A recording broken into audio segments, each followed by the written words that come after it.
ಸ್ನೇಹಿತರೆ ಎಲ್ಲರಿಗೂ ನಮಸ್ಕಾರ. ಸ್ನೇಹಿತರೆ ಬಸ್‌ನಲ್ಲಿ ಪ್ರಯಾಣ ಮಾಡುವಂತಹ ಮಹಿಳೆಯರಿಗೆ ಒಂದು ಹೊಸ ರೂಲ್ಸ್ ಬಂದಿದೆ. ಕೆಎಸ್‌ಆರ್‌ಟಿಸಿ ಬಸ್ ಆಗಿರಬಹುದು, ಬಿಎಂಟಿಸಿ ಬಸ್ ಆಗಿರಬಹುದು, ಯಾವುದೇ ಬಸ್‌ನಲ್ಲಿ ಪ್ರಯಾಣ ಮಾಡುವ ಮಹಿಳೆಯರಿಗೆ ಈ ರೂಲ್ಸ್ ಅನ್ವಯವಾಗುತ್ತದೆ. ಆ ರೂಲ್ಸ್ ಏನು ಅಂತ ವಿಡಿಯೋದಲ್ಲಿ ತಿಳಿಸಿಕೊಡ್ತೀವಿ. ಆದಷ್ಟು ವಿಡಿಯೋನ ಸ್ಕಿಪ್ ಮಾಡದೆ ಕೊನೆಯವರೆಗೂ ನೋಡಿದರೆ ಮಾತ್ರ ನಿಮಗೆ ಎಲ್ಲ ಮಾಹಿತಿ ಅರ್ಥವಾಗುತ್ತದೆ. ನೀವು ಸ್ಕಿಪ್ ಮಾಡಿ ಅರ್ಧ ತನಕ ನೋಡಿದರೆ ಈಗ ಮಹಿಳೆಯರಿಗೆ ಬಂದಿರುವ ಹೊಸ ರೂಲ್ಸ್ ಯಾವುದು ಅಂತ ನಿಮಗೆ ಗೊತ್ತಾಗುವುದಿಲ್ಲ. ಹಾಗೂ ಪ್ರಶಾಂತ್ ಮೀಡಿಯಾ ಕನ್ನಡ ಚಾನಲ್ ಅನ್ನು ಸಬ್ಸ್ಕ್ರೈಬ್ ಮಾಡಿಲ್ಲ ಅಂದ್ರೆ ಈ ಕೂಡಲೇ ಸಬ್ಸ್ಕ್ರೈಬ್ ಮಾಡಿಕೊಳ್ಳಿ. ಇಂತಹ ಹೊಸ ಹೊಸ ಅಪ್ಡೇಟ್ಗಳನ್ನು ಪಡೆಯಲು ಸಾಧ್ಯವಾಗುತ್ತದೆ.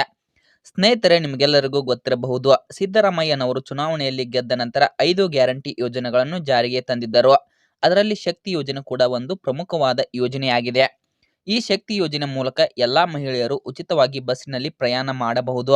ಈ ಶಕ್ತಿ ಯೋಜನೆಯನ್ನು ಜಾರಿಗೆ ತಂದು ಸಾಕಷ್ಟು ಮಹಿಳೆಯರಿಗೆ ಬಹಳ ಅನುಕೂಲವಾಗಿದೆ.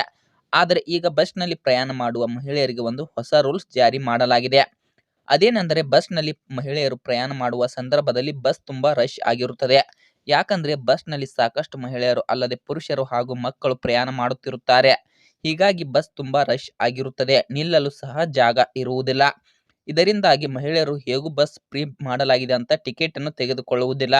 ಆದರೆ ನಿಮಗೆ ಗೊತ್ತಿಲ್ಲ, ₹0 ದರದ ಟಿಕೆಟ್ ಅನ್ನು ಕಡ್ಡಾಯವಾಗಿ ಎಲ್ಲರೂ ತೆಗೆದುಕೊಳ್ಳಲೇಬೇಕು.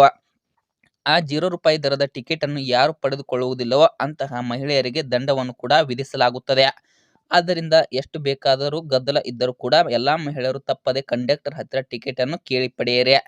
ಸ್ನೇಹಿತರೆ, ಈ ಮಾಹಿತಿ ನಿಮಗೆ ಇಷ್ಟವಾಗಿದ್ದರೆ ಈ ವಿಡಿಯೋಗೊಂದು ಲೈಕ್ ಮಾಡಿ. ಇಂತಹ ಮತ್ತಷ್ಟು ಅಪ್ಡೇಟ್ಗಳಿಗಾಗಿ ದಯವಿಟ್ಟು ಪ್ರಶಾಂತ್ ಮೀಡಿಯಾ ಕನ್ನಡ ಚಾನಲ್ ಅನ್ನು ಸಬ್ಸ್ಕ್ರೈಬ್ ಮಾಡಿಕೊಂಡು ಸಪೋರ್ಟ್ ಮಾಡಿ.